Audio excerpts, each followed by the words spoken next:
All right, my friends, welcome back to another episode of Sober Stories. I am so excited to have Sarah here today.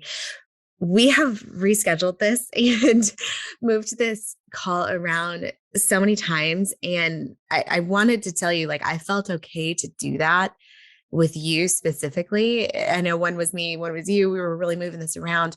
But the way that you are so conscious about your energy and your time and like mental wellness at baseline made me feel this safety of saying, okay, like I could do this, but I've got a million things. I've got the kids homesick.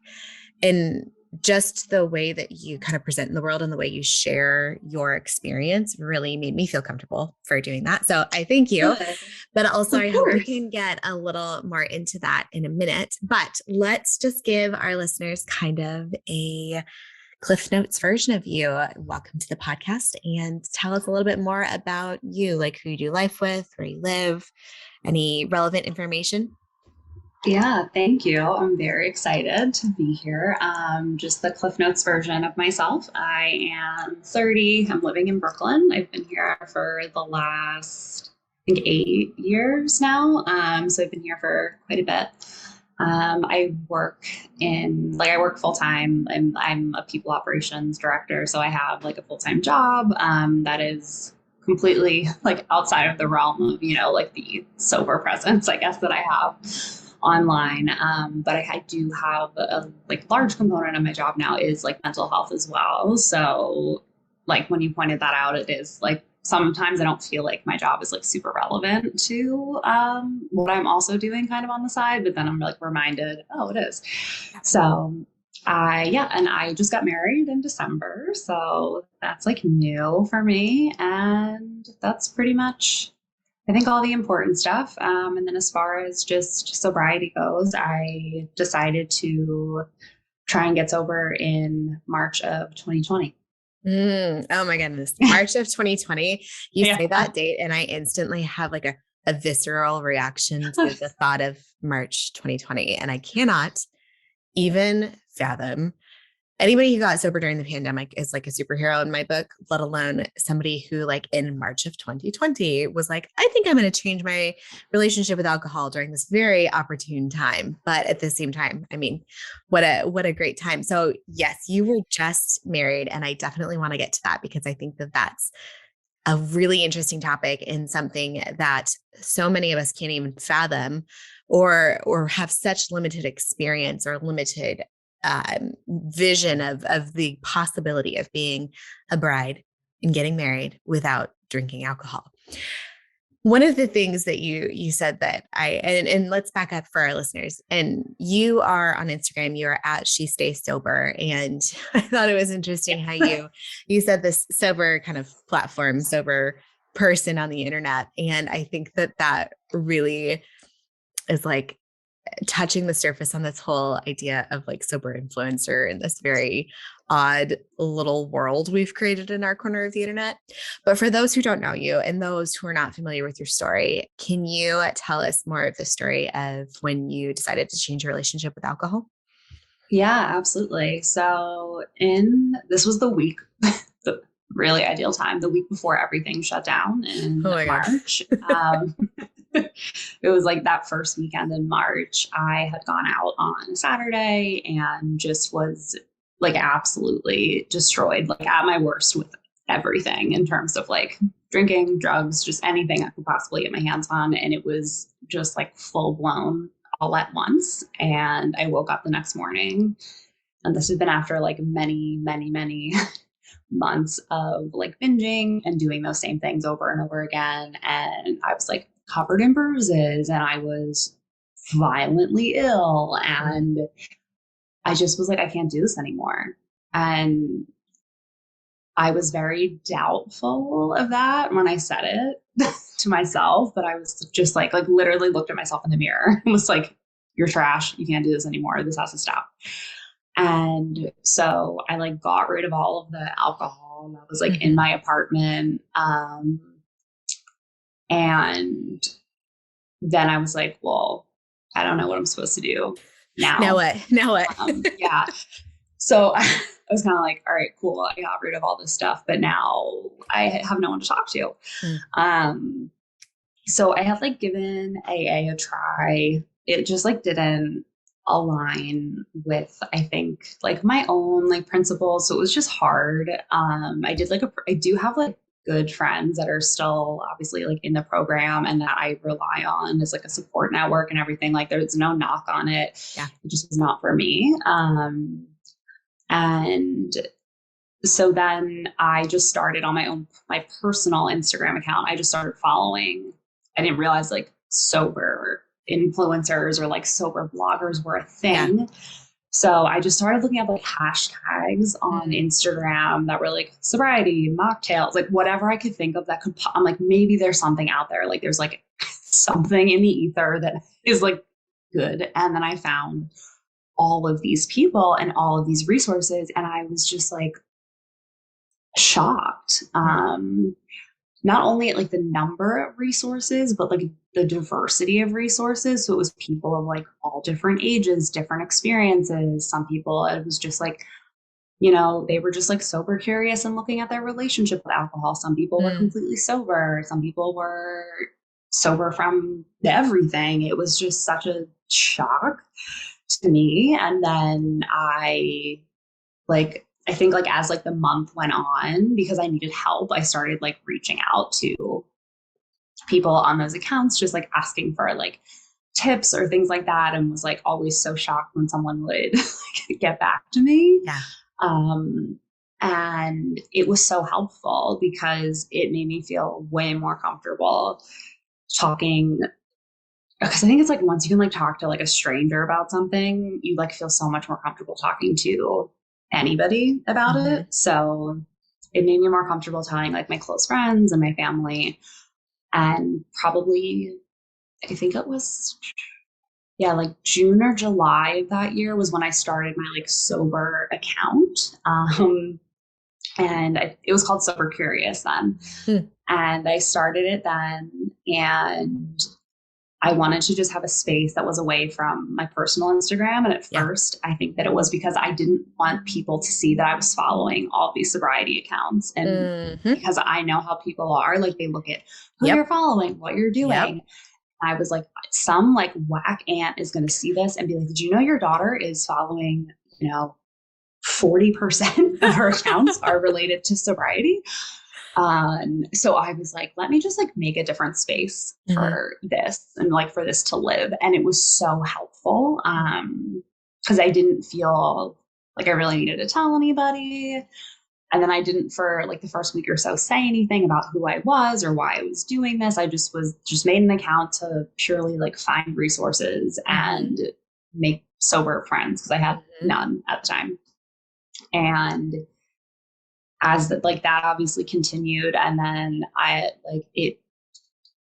now it's like there's over 15,000 people on it, which is like why I still cannot fathom why anyone would be like that interested in anything I have to say. But like it has been such a nice way to give back to the sober community that like gave so much to me in those like first 6 months and like continues to every single day. Like I'm almost at 2 years and somehow it's like I feel more supported every single day by that. But that's kind of like the ethos of how like She Stays Sober started and how the sober journey started. And as I finally like attached my face to it and felt more comfortable with it, it definitely became a lot more relatable for other people, which like I then understood because I was like, well, this is why I related to the people I was following. So I think it's like kind of like a weird learning experience. Well, and that's so funny that you said that like you were afraid of who was going to see who you were following. And I think that's so real. Like if you see me, like I'm kind of an open book. You can like know my politics. You can know everything about me. You can know what trash TV I watch. If you go see my followers list, I probably like at some point in my life should make 2 separate accounts, but I've had friends who have told me, they've been like, I love you. And I love what you're doing. And I cannot like a single one of your photos on Instagram because then everything, all of my ads, all of everything that Instagram suggests, it's like all of this sober space. But I think it's so interesting that you said that, you didn't know where to start and you didn't Yeah. know where to look, and you knew this one thing didn't work, but didn't know what else was out there. And you started looking at hashtags. And that's something that I recommend to people often if they're like, how do I find people? How do I connect with people? How do I see what's out there in the world? And it's like, as weird as it sounds, like using hashtags like sober curious or alcohol free or like sober curious movement, things like that are a great entryway into our little corner of the internet, which is this funny little space that it feels like to me like everybody knows everybody, and Yeah. we're all saying the same thing, and it can get repetitive. But then I remind myself that there's so many people out there who have no idea that this corner of the internet exists. They have no idea that there's this vibrant, diverse space of people doing this thing in different iterations and with different sets of values, different sets of rules for themselves, and doing it in a way that works on their own terms versus like what they thought they had to be if they decided to be a person who doesn't drink alcohol. Yeah. And I'm curious what it felt like when you first found other people who were choosing not to drink, or at first when you went from this idea of like, okay, I don't fit into the 12 steps, so now what, to realizing that there's so many people out there doing it so many different ways and you're not alone. Right. So like, again, hashtags, going back to it, some of the ones that I had searched was like sober NYC, sober Brooklyn, sober whatever. And I'm like, someone has to have tagged this at some point, because I was really not just realizing that just looking for sober sometimes would be a hashtag of someone completely wasted. And like it was being used ironically. So I was like, let me make this a little more specific. Dry January is kind of like that too. It's a little like hit or miss because a lot of people make fun of it. And so it's like that hashtag's not always super safe. Yes, Dry January is definitely another rough one for sure. And it's just like the sober one. Like you get jokes or you get a video of someone like passed out and they don't realize how insensitive it is, but it is. Right.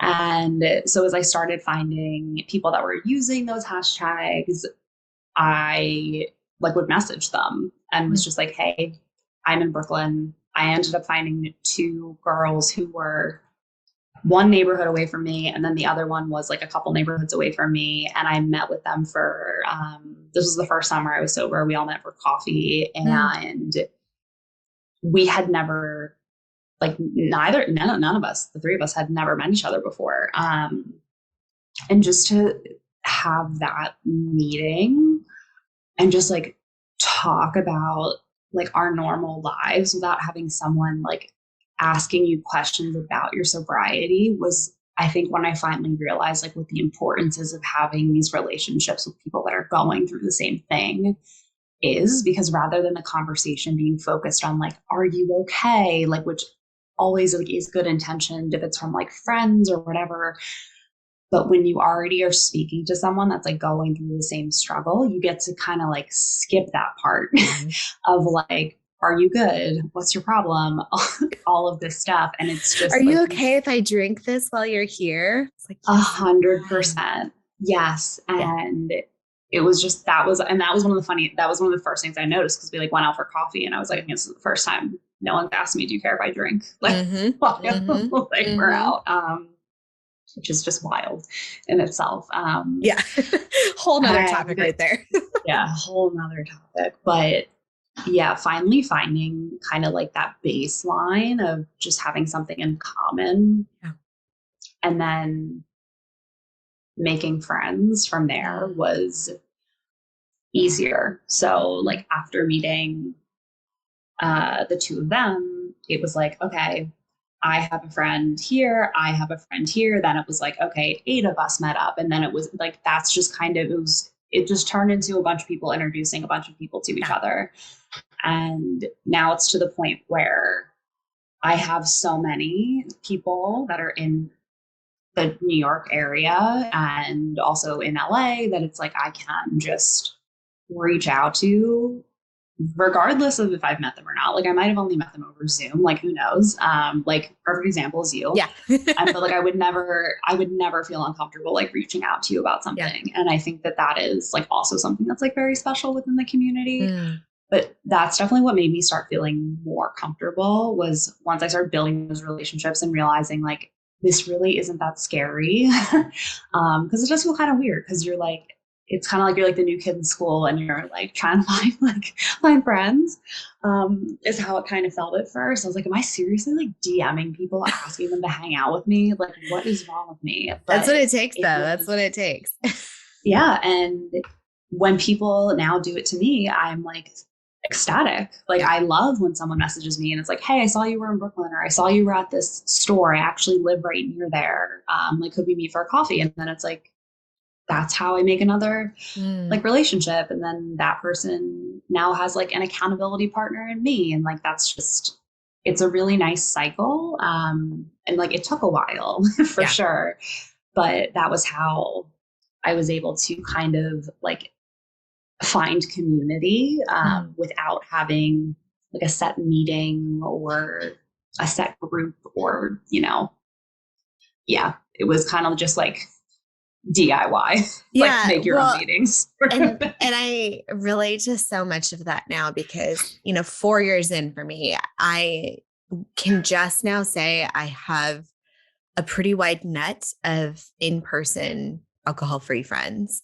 And what Mm-hmm. you said about this, like you introduce somebody to somebody and then they introduce you to one person. It's like we all know like one sober person. And it's like once we can like start to piece together all of the single sober people that we know, you start to realize first off that there's so many more of us than we think there are when we first get into this.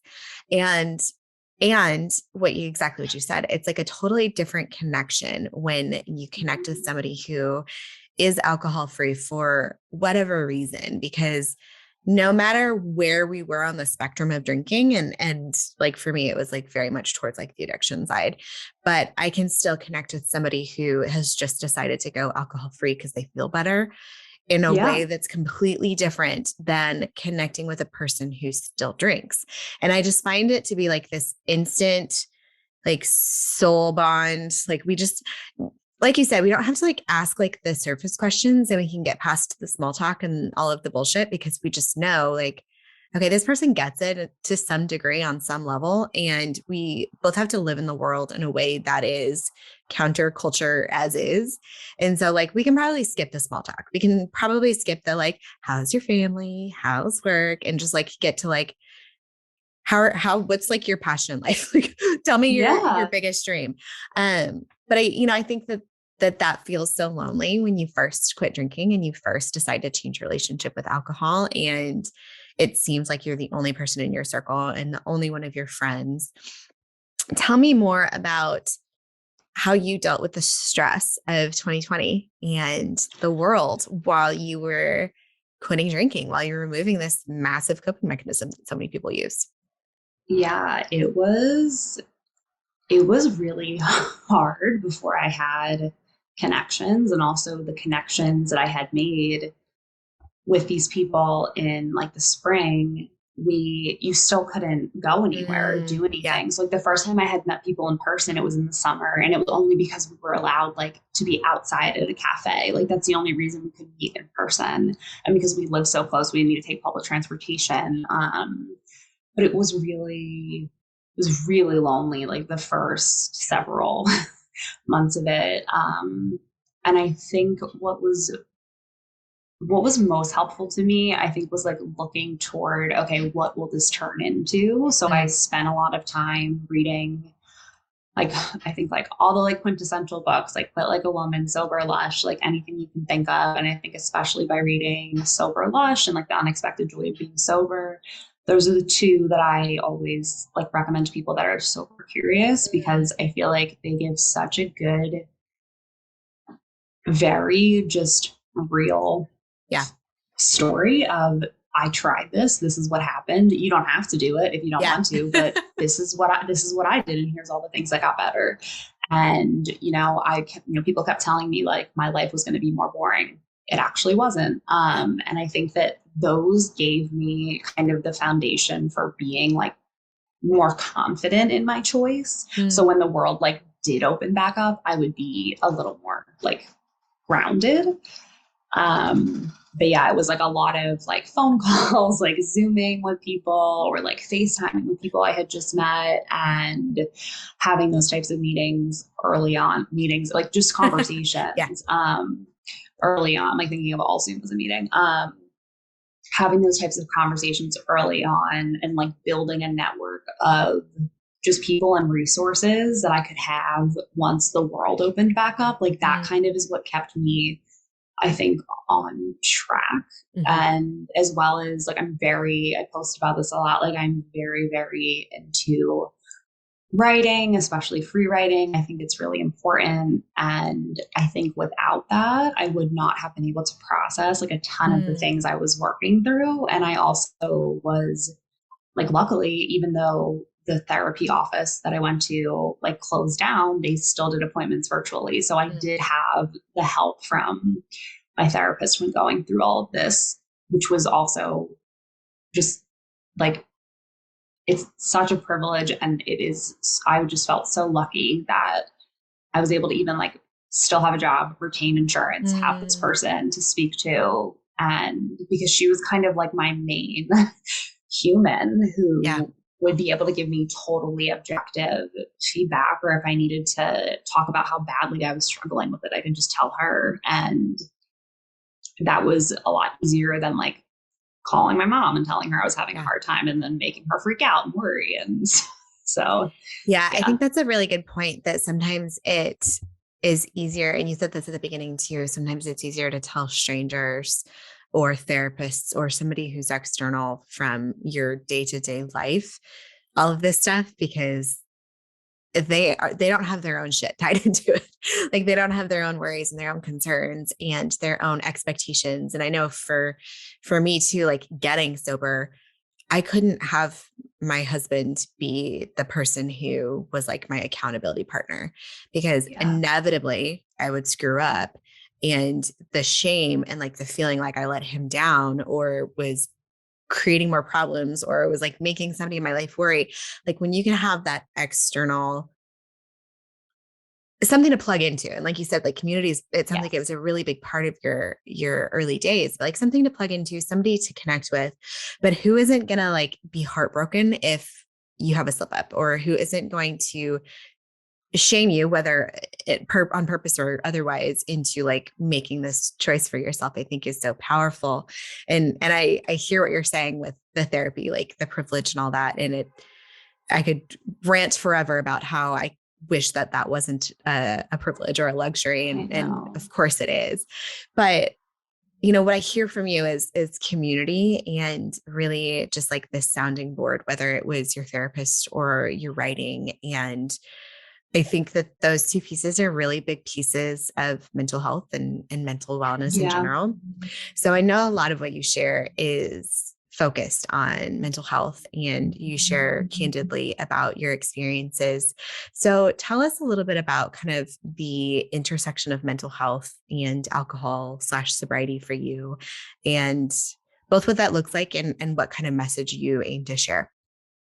Yeah. I think that this was something I did not notice that these two things were connected for the longest time. I have had like issues with depression and anxiety probably for like 15 years at this point. And then like PTSD for like the last 10. Mm. And I always like my response to those feelings was always drinking. So it Yeah. was like if I was depressed, I drank. If I was anxious, I drank. And I thought that was like, okay, you're helping yourself because you're ridding yourself of these feelings, not realizing that I would be 10,000 times more anxious or 10,000 times more depressed for the 2 days after Mm. that I decided to like drink it off. So then obviously I would just drink again to Right. get it to go away. And it took, yeah, it took a really long time for me to even understand that once I got sober, like I had to really feel the effects of how they intersected and how it impacted the other. Because it was like in college, I had like horrible mental health issues, but it's like I went to a state school, so like I wasn't gonna not drink, and Yeah. like it was part of like who I was, and like Yeah. you know, it's like you don't even, you're like, I can't not drink, like that's not even a question. Yeah. In that goes through your college, head. it wasn't even an option. I was No. like a good kid, and everybody drank. Yeah. I would have been Yeah. so weird, which, there's a lot to unpack in that, but carry on. Oh, Mental health. 100%. And then I probably had like one of the like worst episodes or like flare up of PTSD right before I had decided to get sober, which was why my drinking and like was just straight back to like binging and like using drugs and just all, like everything that was like anything I ever did, it was like, okay, let's do it all at once all the time. Yeah. Well, I think that's pretty common with trauma too. Yeah, 100%. And then I was like, I just feel so bad all the time. And I was also I was on a ton of medication. So this is also what like shocks me about the mental health, like sobriety intersection, is like not once by like my psychiatrist, and this is different from my therapist. Like they're at the same like company clinic, but they never asked like about drinking habits. And they never said, you know, while you're taking this actually really increases the risk of you blacking out. Like, so I have so many years of like blackouts, and like, yeah, maybe I did it myself with just the alcohol, but I can guarantee you it had something to do with the medicine that I was on, and it happened quicker than it, I think, would have been someone that like was not taking Wellbutrin or something. Right. Well, and that's nothing to say about what it does to make it ineffective too. when we have these mental health medications and then we mix it with alcohol, it completely like renders it.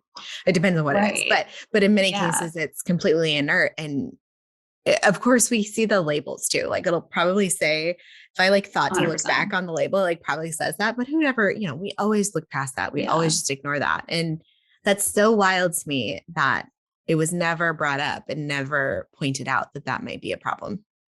Yeah, it wasn't. And I think it's like still like interesting to this day. Like now my psychiatrist like knows I don't drink, but it's like, I think I just thought like maybe he, I don't know, like say like something like, oh, well, now your medicine's going to be effective or something. Or like when I was telling him that like things were not effective and I was feeling no different or no better, like that wasn't a question. Like, oh, are you heavily drinking or are you used, like any of that could be preventing it. It was more of like, are you taking it at the same time every day? Are you this? Are you that? Like, and like that was where they were looking for the problems. And yeah, like I just, once I finally stopped drinking and then like gave myself time to actually look into, okay, like how can I make this the most effective and like what's the healthiest way to do this?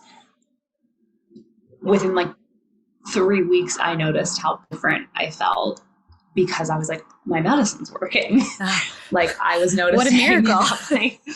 I was like, wait a second, like these are all the things that I've been waiting for to feel like, and I've kept being like, I had to have my medication switched 1,000 times because it just like wasn't working. And I'm always so curious, like it was probably the drinking the whole time. Yeah. Like, yes, it does take a ton of time to find like your perfect, like whatever, milligrams of this and that. Like, I totally get that. But I also think that if drinking would have not been part of the equation, I am sure that balance would have been found much earlier. And it's like, it's just a shame that it's not, Well, it's like, how is this not our very first question when we walk into a doctor's office or into a therapy? And not like it is on the form, but everyone lies on the form. Why is there not a Mhm. face-to-face conversation with a care Yeah. provider? And I've had similar experiences with different care providers. And I think I wonder, I'm curious about part of it is that like you and I, we don't necessarily present as somebody who has like a stereotypical issue with drinking.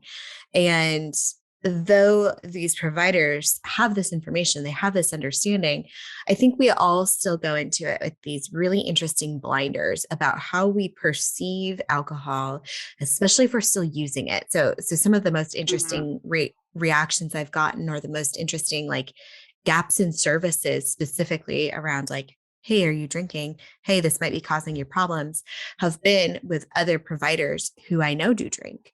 And on the flip side, I've been there. I've been the provider who drinks, who misses things because I have my own shit around the substance, and I have my own Exactly. perceptions. I have my own thoughts and beliefs and understandings of who does and who doesn't have a problem with it. And I think that that's so interesting that you said that.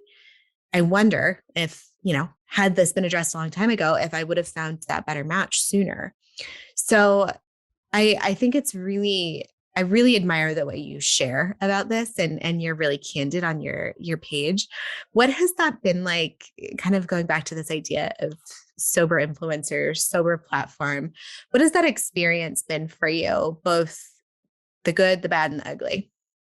Yeah, I think that it's made, like initially it made me feel like way less alone. So that was like the initial, I think, piece of it that was like so important to me and felt like it was changing. And I also felt like because I was seeing so many other people be so open about certain things, I was like, let me just try it. And like, Mm, if it like doesn't work, it doesn't work. And then I think also on the flip side, seeing a lot of people that were just showing like how great it was. And I was like, mm. this is not how this is. Yep. I think I was like, I just want to provide more of like an honest kind of experience with it. And like Mm, that definitely happened more as I'm much more like conscious of that there's like as I got like a significant following, because I was mm. like, I don't ever want anyone to think that like this is this like beautiful rainbow journey and I stopped Yeah. drinking one day and everything got better. Yeah. Just snap the Um, fingers, wave the magic wand. It's all better. right. And so especially now, like I think that the focus on mental health is it's just so important to me because I want people to understand that like if you are having trouble with your mental health, like maybe it has something to do with drinking, because it's like Mm, wish I knew that like yeah. earlier on. And I think like the good that's come out of it is so many people have like reached out the way that like I used to reach out to people. And it's Mhm. like having someone like reach out to you and say that like, I was feeling like shit today and da, da, da, da, but then I saw your post and it like made me rethink things. How did you like get yourself to like flip from this thought to that? And like having actual conversations with people that are Yeah. being like genuine and they're curious and they're not judging you Mhm. has been like such a beautiful part of this experience. The ugly part of this experience has been the like wild judgment from um, people on the internet, because it's just how they are. Yeah. So Love those like, internet people. um, just a lot of like off-color comments, messages, emails, which is like expected, and that really doesn't like bother me. Mm, I like typically will like just respond to that person and be like, "Sorry you think that," and then like block them. mhm. Um, But like what bothers me the most, I think like the ugly of it is that my like husband's side of the family is like mortified that I share these things. Yeah. Mortified. Yeah. And like they bring it up in conversation all the time. Ah. They're like, why does she do that? Why does like don't you? And I'm like, I'm right here. Yeah. And it's like I have great relationships with so many of them, but then there's like this pocket of them. And it's all people that are much older, Yeah. but they're just so judgy and they cannot wrap their heads around why someone would like so openly put these like negative thoughts and like what they think are like very shameful feelings Right. out in public. And that I think has been honestly like the ugliest like part of it, is seeing that even though these people are family, they are not supportive, and they are very confused by it. And it's interesting because my family wasn't like that. They were kind of like, yeah, like this is good that you're, you know, you're doing that and you're sober and whatever. And then like as it's grown, it's been just like really nice because it's like my family and my friends have like messaged me saying like, hey, I like have been sober for the last like 3 months because of like just following you and then following other people that follow you. And I just like wanted to let you know how it was going. And like, I have some questions. And it's like, I have friends now that they've been sober for like almost a year because they finally had like a friend that was being like honest, their age, that had a drinking problem. Cause that was like very taboo when you're like late 20s, I guess, when this all started, especially in New York. And yeah, like that I think has been another like nice part of it. But yeah, I think the like most rewarding part is definitely being able to help people. And then the part that I'm just kind of like over is when people are like, why do you do this? And I'm like, well, and I think you and I are similar age brackets. And I think that those of us in this age are like kind of on the cusp between like Gen Z. They know what's up. Like they are talking about their feelings. They are smashing shame. Like they want to demystify all of this. But then like the people older than us are still in that space of keep it to yourself. Don't show weakness. Don't let anybody see the flawed parts. And when somebody asks me what I do for work, I'm like, okay, that's a complicated question. The short answer is I spill my guts on the internet. Like that's what I do for work. and I am absolutely with you. Whenever somebody's like, don't you feel embarrassed or don't you feel ashamed of sharing that thing? I'm like, I would if I didn't have 20 DMs after I hit post that say, oh my God, me too. I thought I was the only person. Or somebody say, I needed to read your post today because I thought I was the only person who did XYZ, or I thought I was the only person who felt this way. And I think that there's so much to be gained. And for me, it's both a give and a take, because not only do I do this knowing that somebody needs to read what I say or somebody needs to hear a story I share. And really that's the ethos of Sober Stories is somebody needs to hear your story and realize that they're not the only person. So not only do I do it for that, but this catharsis and this like processing of shame and this ability to move this experience through my body in a way that feels really productive and in a way that feels really like this act of service and this ability to give back. Not only does it impact other people, but it also helps me. And for me, so much of what keeps me sober now that I don't drink and now that I'm at where I am now is this idea of paying it forward, of opening doors for other people, of letting them see another way of doing things that they may not have thought of or they may not have known was available to them. And for me, I came to this whole thing after seeing somebody else doing it a different way, very much like you, didn't fit into kind of these traditional modalities, saw one person on the internet being a person who doesn't drink alcohol without taking a label or without choosing to have any sort of rules around it. And so it's interesting though to have that fine line of this is how I operate in the world. And this is why I share the things I do. But there's also this cultural taboo of talking about these things, of saying like, oh yeah, I used to have a drinking problem. It was real cute on the internet. And then like Aunt Karen sees it and she's like, oh my God, why would you say that? And it's like, Aunt Karen, I said it because it's my truth and it feels good for me to say it. And somebody needed to hear me. But Aunt Karen's like, oh no, we don't do it that way, honey. Like that is not how we do it. But I think what I come back to is like we are more whole and we are more well when we have this layer of like ability to be candid and this ability to say like, this is me, flaws and all, and I'm still a whole human, and I am worthy, and I'm messed up and screwed up, but like the flaws in me see the flaws in you. If we want to like use some yoga terms here, like namaste, like the light in me sees the light in you, and we can be this kind of flawed version of ourselves together and all be a little bit more well. I was, Yeah. yeah, just kind of my long-term rant there. But one of the most interesting things I think in your story is that you are a newlywed and Yes. you got married and planned a wedding sober. So tell us the story of that. How did it Yeah. go? What was that like? So interestingly enough, I got engaged in December of 2019. So I was planning my wedding with the intention of getting married in 2020. That obviously didn't happen. So when I was like looking to go pick out venue, I was still drinking. Like when I was going to pick out venues, all of that stuff.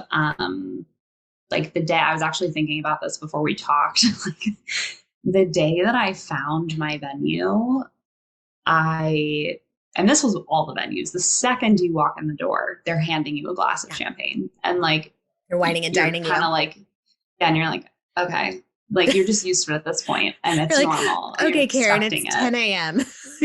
Yeah, literally, like I think one of the places that I saw was at like 9, Yeah. and it was like, what do you want, a beer or this? And I'm like, and I was like, I'm still hungover, so it's like, that was like, so the whole experience of like choosing the venue was like obviously fun.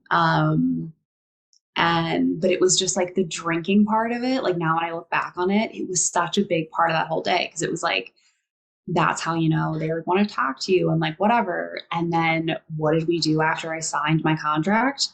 Went out and got absolutely shit faced. Like that was us celebrating. Like the celebration was my mom, my sister, and one of my best friends, all of us going and blacking out and meeting up with my other friends, like in the city in Philadelphia, because that was where like I grew up, so I got married there. And it's like so funny to think of how like that's how it started, because then when I decided to get sober, that was the first question everyone asked me was, what are you going to do about your wedding now? And I was like, still going to get married. I was like, what do you mean? What am I going to do about my wedding? Because I was originally supposed to get married in January of 2021. And I was like, what do you mean? And they were like, well, you're going to drink by then, right? And I was like, I don't know. And I was like, also, these are weird. Like they were just questions I wasn't expecting. But it was like the first thing when someone would find out that I was sober and they knew I was engaged, that they would ask was, what are you going to do at your wedding? Like it was like the world was going to end. And I seriously for a long time was like, should I I think the thought in my head, as dumb as this sounds, was like, maybe I can learn how to drink by then. Like I had a goal of like, maybe by then I can get my shit together so I can like have fun at my wedding. And that was like such a twisted way of thinking of things. But then it was like, as I continued to stay sober, and then once like the world opened back up and like I was able to like go out and realize like I am having a much better time sober, like out with all of the same people that I was always out drinking with than I was when I was drinking. And like I feel better, like I'm more present. I'm not depressed when I go out. I'm not anxious when I go out. I'm not, and if I do get like that, I just leave rather than like drinking myself into an oblivion. And knowing that, and like because I was so confident in, I think, being around other people prior to my wedding, and also like thank God it got pushed back for a year, because I don't think I would have had nearly the same amount of confidence. Practice. And I was and I was also really worried that like the wedding at that point, if it did happen in January 2021, I was like, that's going to be your relapse. Like I was like sure of it. And I also felt like no one was going to stop me if it was. I'm like, people say they care, but I'm like, I don't really think that, because it's my wedding. They're like, oh, it's your wedding. Yeah. And I was like nervous of that. But then like by the time my wedding rolled around, I was so open with everybody about it and I gotten like so much more comfortable talking about it that like those questions weren't like asked anymore. Yeah. And so like my like husband had a signature drink and like I had a signature drink. Mine was like a mocktail. His was like, I don't know what it's some like old fashioned or something like that. Mm-hmm. And the all of everything was gone from mine. Like everyone was like, I love that you had that. Like, Yeah. and all these people wanted like non-alcoholic champagne. Like Mm. I was just like shocked at like how people were because we had, you know, especially like getting ready with the bridesmaids. Like I feel like every wedding I've been in, it's like you're drinking from like 8 a.m. until you're ready. And I had asked all of them, I was like, are you all okay if there's just no alcohol in the like bridal suite? And I was like, if you like need it, we can figure it out. But I was like, I'm more than happy to just get like alcohol free like mocktails. I'll handle it, all this stuff. And they were like, oh yeah, we'd way rather do that. Like, I don't want to, they're like, I hate drinking that early in the morning. And these are all people that drink like, and then like 2 of who have been sober since. So they were obviously like happy about it. Mm-hmm. And so like that was good. And that made me feel a lot more, I think, like comfortable the day of, because the way the day started wasn't like with mimosas. And like it was very clear to all my vendors knew I was sober. Like the people at the venue knew I was sober. And they were so like kind about it. Like every time there was like, because they asked like who doesn't drink, and I had told them, it's like pointed them out, and like so they made sure for like all of the toasts and everything that all of those people either had like a flute full of water or of non-alcoholic champagne. They asked them what they preferred, and that was like really really nice. Well, and I'm thinking like as the guest too, every time I don't feel often triggered to want to drink anymore, but like sometimes when I'm at a wedding and they hand me a flute of champagne that I otherwise would not have gone and picked up for myself, I'm like, oh, well, that's interesting. It's right there. Nobody would notice. And like just the mere, it's so wild if we think about like how many people out in the world don't drink, and that at these events that we're just handing out alcohol to everybody. And this is such a common practice. But one of the things you said that I thought was really interesting is that like this thought of maybe I can practice and maybe I can drink by the time of my wedding being this like dumb thought. I don't think that's dumb though, but because I think that's how we are programmed to both believe that not drinking at our wedding is like we're losing out on something, but also this idea of like, I just got to get better at this. I got to like take some space from it, and then maybe I'll be better at it. And then maybe everything in my life will be all hunky dory. And there's so much of that is like deprogramming our understanding of what fun feels like and what celebration feels like. And I can picture very vividly like all the weddings I've ever been to in my life, including my own, and how central alcohol is to every single one of those. Yeah. And in my own wedding, I remember the story of the wedding was that we were so busy and pulled so many different directions by a photographer, by like cake cutting, all this stuff, that I never got to finish a full drink because I would like put it down and then lose it.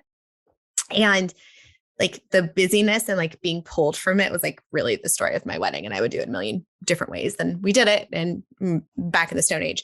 But just this idea of like, one of the things that I remember about my wedding is that I never finished a drink, and that it was like annoying and weird. And then of course, like every single wedding I've ever been to where I've just been blackout drunk, it's like the way we have twisted this substance into how we perceive what is otherwise like this really beautiful celebration of two people we care about and this wonderful day in their life that it's an honor to be invited to. And we've like linked alcohol so tightly with it. And you get champagne at the bridal shop, you get champagne when you tour the venues, and just how we've interlinked alcohol and celebration and weddings specifically.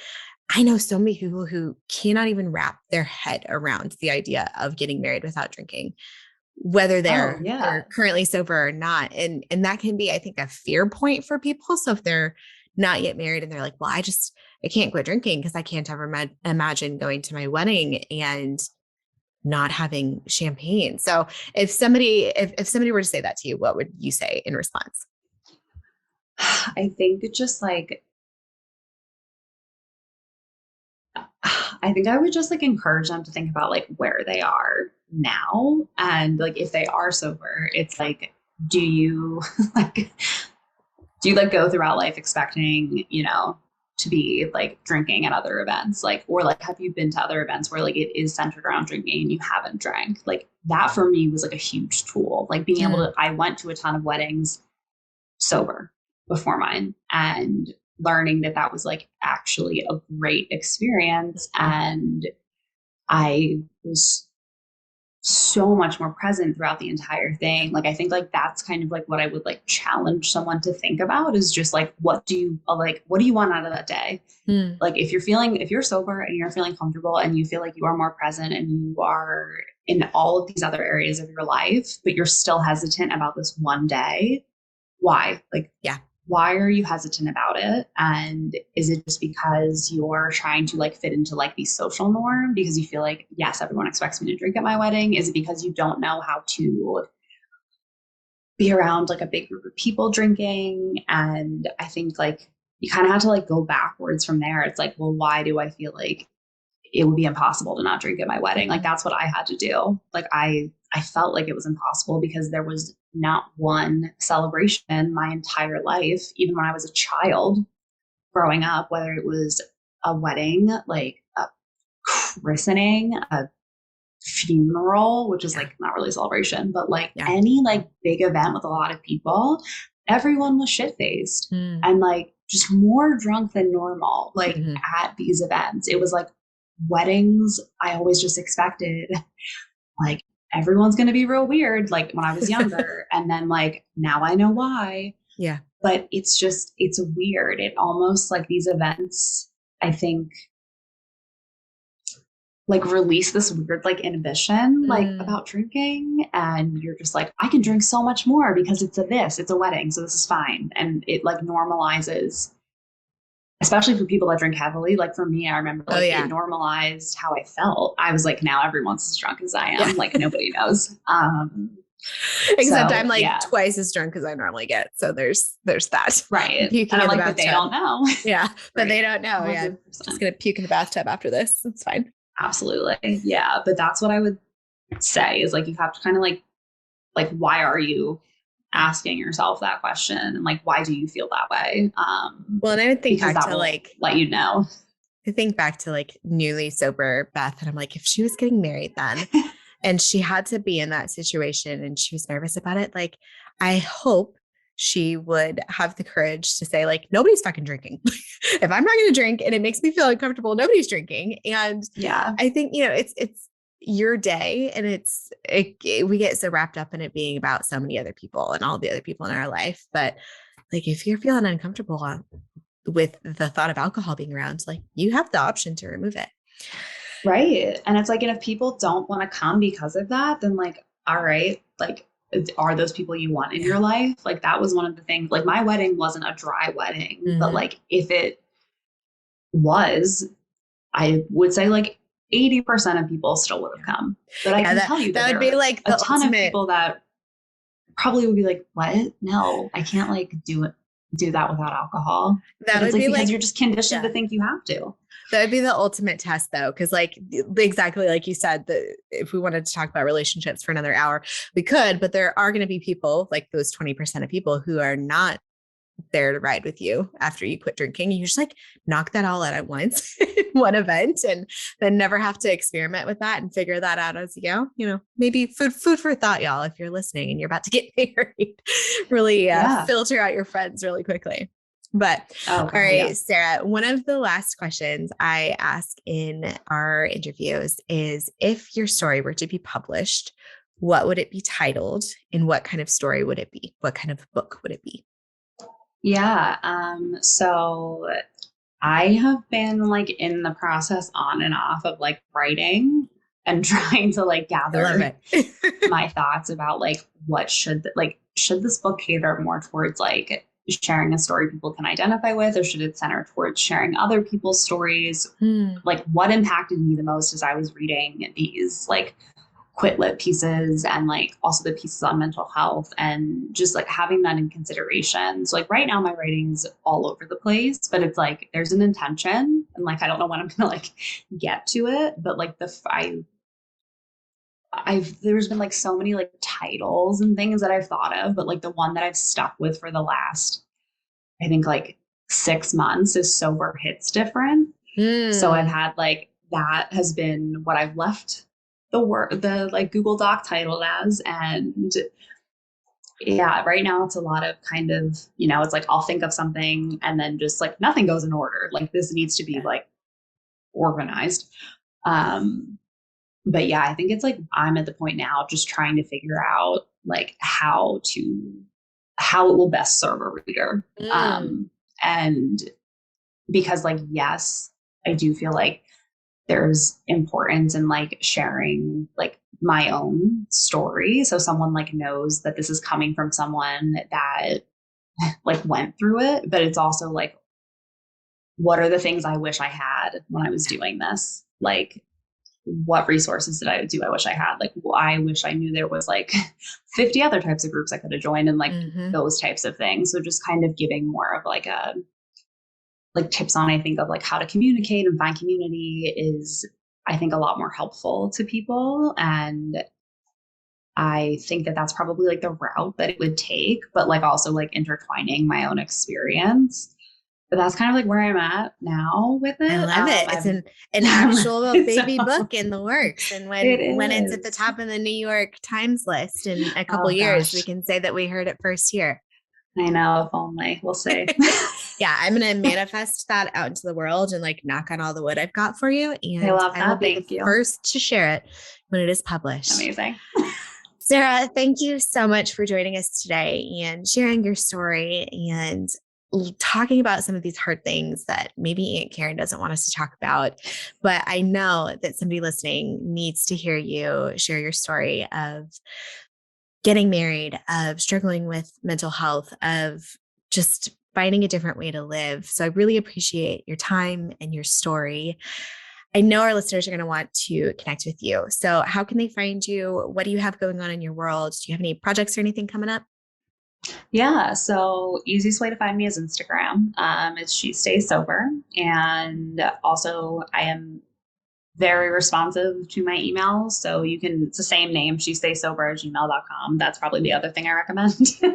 And then I hope in the second half of 2022, like I bought the domain for my website, but have not like done anything yet. So I'm hoping that that is built out a little more because I also am like in the process of getting like certified to be like life coach slash like substance abuse counselor. Amazing. So I'm hoping that like once I'm finished with that, the website can be a source of like accessible Mm, tools for people. Like I don't want this to be something because I feel like so many people don't get help because it's like super costly. yeah. And that's like what the goal of that piece of it would be for me is just to create something that's really accessible. And that's why I wanted to try and like build my Instagram as much as I could Mm. before this all happened. But yeah, so hopefully in the back half of the year that will actually like I'll have like done all my work properly and like passed and then can launch something like that and just like give back to the space that like gave Mm. me like everything for nothing. Like so yeah, Very that's exciting. the goal. I love the heart of that access and service to others. And I think that that is so needed and so necessary in the space. So y'all keep an eye out for she stays sober.com whenever Yeah. the website is live. But Sarah, thank you so much for joining us today. I hope you have a beautiful day there in Brooklyn and we will talk soon. Thank you. Bye.